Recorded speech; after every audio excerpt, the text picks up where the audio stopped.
Hi, scholars.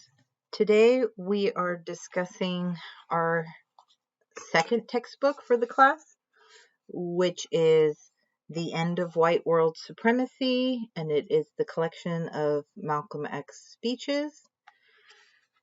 And we'll be discussing it for the rest of the module for Module 3. And whenever possible, I will also be uploading the recorded speeches by Malcolm X. So, for instance, this first one, Black Man's History, I will upload the audio file that is available on YouTube. It is an hour and 29 minutes, so it is a long audible speech. Otherwise, you can read the 66 pages in the textbook, and you might even be able to find a transcript somewhere online if that is easier for you as well. One reason to have the book is to be able to make notations, which I do in my margins, and I like having the physical copy. Plus, we also have the introduction that you should have read. So for this week, the introduction starts on page 1 by Imam Benjamin Karim, and that goes through page 22. And then you should also read or listen to the speech, Black Man's History, which is from pages 23 through 66. I'm mainly going to talk a little bit about the introduction and a few key points from the speech, but I don't want to make the lecture too long, especially as we have other lectures and videos to listen to this week. So regarding the introduction with Karim's retelling, I think that one aspect you should really take away from the retelling is that it is a personal story of how the author got to know Malcolm X. And so, of course, the first attempts at getting to know Malcolm X were actually from media representation in terms of what he had been reading from the news or a specific incident, which he goes into a lot of detail about. And so some of these sources here in the introduction are primary sources taken directly from like the Amsterdam News. And what you should be noticing in some of that is the fact that a lot of, to put it mildly, a lot of breaking of the law was occurring in the news article, and to specifically Hinton Johnson and the other men who were arrested by the police in the article that is being discussed, and that Malcolm X and his followers had this power and charisma about themselves and about what they believed in to stand up against an injustice.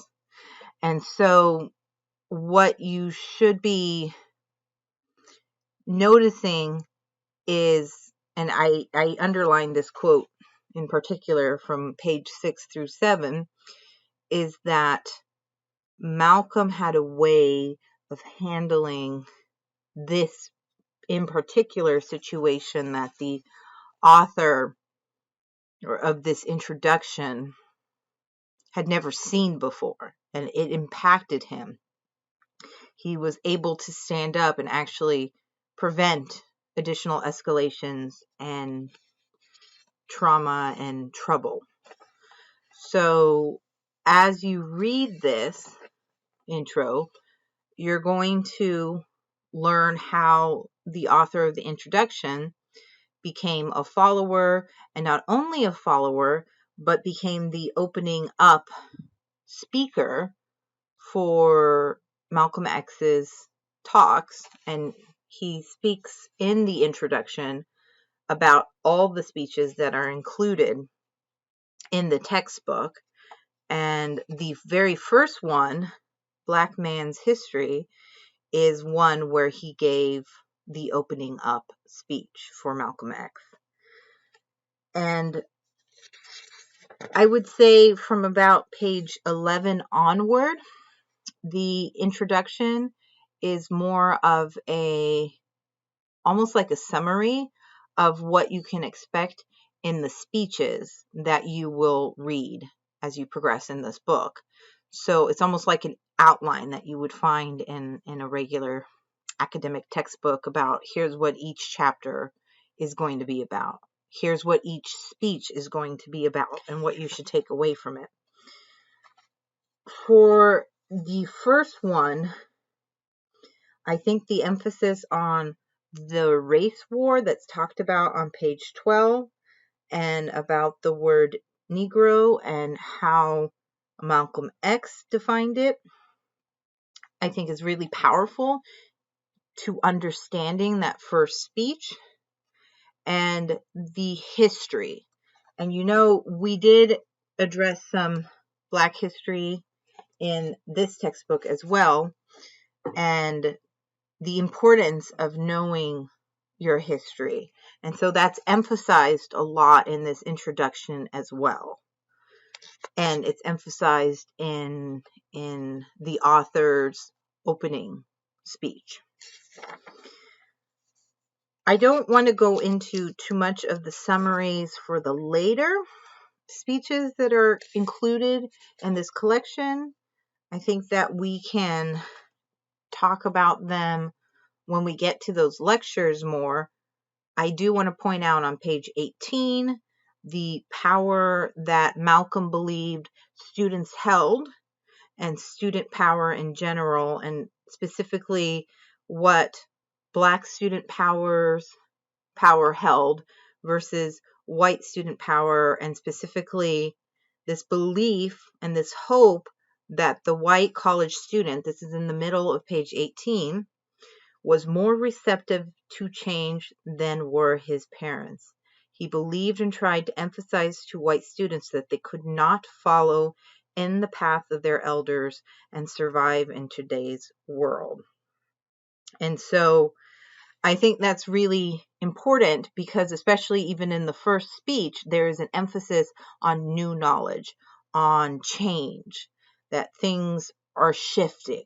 So it's occurring in both racial communities in terms of the Black community and the white community, and that there is a power that you all as college students have to make a difference within society. And as you end this introduction, there is a little discussion about co-opting ventures versus having a cooperative venture. And this does happen in circumstances, unfortunately, and that's discussed on page 20. But I really think the takeaway point from this introduction is found at the end on page 22. And I'm going to read the quote that I underlined from our author of the introduction. He says, they are the words of an impassioned and inspired man who, in spite of the portraits painted of him by the mass media during his lifetime, did not spend his adult life looking for trouble, but who, when he found something worthwhile getting into trouble about, stood ready to die for it, then and there. And this introduction it was written in January of 1971. And I want to point out that the author is explaining that it is really important to recognize media representation, but more importantly, media misrepresentation of these powerful figures in history and in time, and who still impact what is happening today. So that's the introduction. In terms of the first speech, really, there's 2 points I will make, and then I will let you all determine your thoughts as you are reading it. There are changes occurring. I already mentioned that, and it's discussed at the very beginning of his speech on page 23, at the end of that page, and it carries over into page 24. There is the emphasis on Black pride, of reclaiming a racial identity and being proud of that identity. And this is something that has occurred in other racial communities and groups. And you can think of the brown berets and brown pride with Chicana and Chicanos and Latinos. And so at the bottom of page 24, there's a real emphasis on being proud of your racialized self and reclaiming it as something that belongs to you and not to a dominant white hegemonic group that uses it to suppress you, suppress or oppress. On page 25, at the bottom of page 25, there is an emphasis on double consciousness. This is the term that we learned about in this textbook with W.E.B. Du Bois's writings. And Malcolm X does not say that theoretical phrasing of double consciousness, but it's definitely implied based on the way he is explaining that a Black individual has been brainwashed to think more poorly of oneself. And so I do make that connection back to the earlier theorists. And then the last thing I wanted to point out regarding this speech is that there is a lot of religious talk, and specifically racial religious talk. And what does that all mean? How does it connect, right? And I think that the theme of that is best expressed by Malcolm X and his own words, in which he says, let's see, I'm pretty sure I underlined it. Okay, so he's talking about Christianity and why it's called Christianity, and the difference between a Muslim history and a Christian history, and even Judaism, which is also brought up. And now I can't find the specific quote that I wanted to reference. Oh, here we go.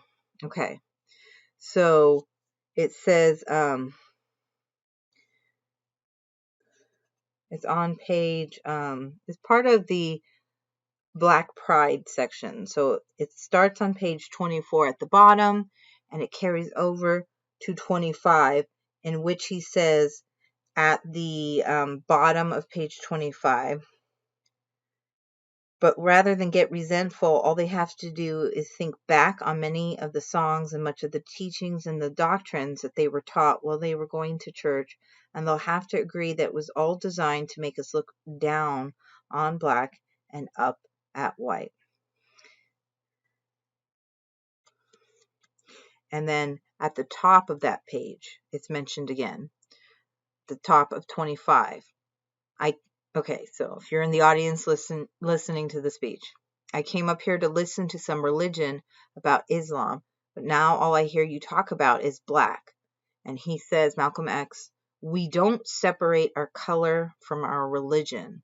The white man doesn't. The white man never has separated Christianity from white, and nor has he separated the white man from Christianity. And then he continues on about what it means to be black and to be religious and to specifically be Muslim. And I think that this discussion in particular, and I don't know if we have anyone in the class studying religious studies or maybe even like anthropology or something like that, but I think one thing with this discussion you should really think about is how religion is used to oftentimes justify atrocious acts upon communities that are subjugated, and often these are communities of color. And so I wouldn't want anyone to take it personally, especially if you identify as Christian, in terms of being blamed or anything for atrocities from the past. But what you should understand is that the systems that were put in place have lasting effects that continue to this day. And I mean, there was a really good quote that I was reading about that on page, let me see, 38. And so Malcolm X says, "You and I build churches and let the white man build schools. You and I build churches and let the white man build up everything for himself. Then, after you build the church, you have to go and beg the white man for a job and beg the white man for some education. Am I right or wrong?" And what I would want you to take away from that is this idea of Black people being used for labor, and that's true, and it's discussed with the history of Black America and Black people, and the fact that Malcolm X emphasizes so often, and even our author of the introduction, that you need to know your Black history. And so this is the case in other groups, unfortunately. And I think of like the Spanish missionaries all along the coast of California, and who built the churches, who converted the indigenous peoples to Christianity.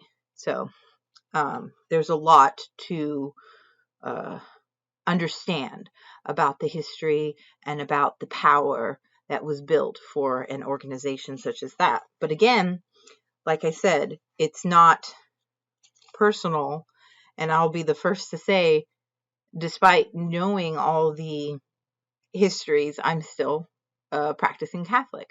So what does that mean? How do I reconcile this history that I'm reading about, that I've been taught in schools, with my belief system now, and what I feel people can change within a religious organization versus the faith versus, there's a lot of Bible quotes going on in some of this speech and everything.